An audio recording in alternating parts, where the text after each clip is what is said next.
পবিত্র করবেন না, সেই মানুষগুলোর মধ্যে একজন হলেন ওই পুরুষ, যে পুরুষ টাকনুর নিচে পোশাক পরে। পোশাক পরে বলতে যে পোশাক উপরের দিক থেকে যায় সেটা টাকনুর নিচে পরে, প্যান্ট, পাজামা, চাদর, লুঙ্গি, জুব্বা, জামা, এগুলো। মোজা যেটা থাকেই নিচে, নিচ দিক থেকে পরা হয়, ওইটার কথা ভিন্ন। তো এই যে মুসবিল যে ব্যক্তি টাকনুর নিচে প্যান্ট, পাজামা, লুঙ্গি ইত্যাদি পরে, এই ব্যক্তি তার সাথে আল্লাহ কিয়ামতের দিন কথাও বলবেন না এবং তার দিকে আল্লাহ তাকাবেনও না, তাকে আল্লাহ পবিত্রও করবেন না।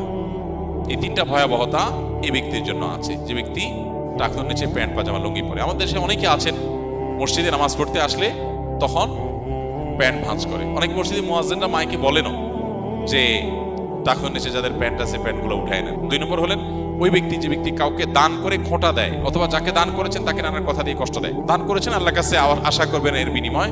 যাকে দান করেছেন তার সাথে আপনার কোনো আলাপ থাকবে না। দান করে খোঁটা দিলেন, কষ্ট দিলেন, খোঁচা মেরে কথা বললেন,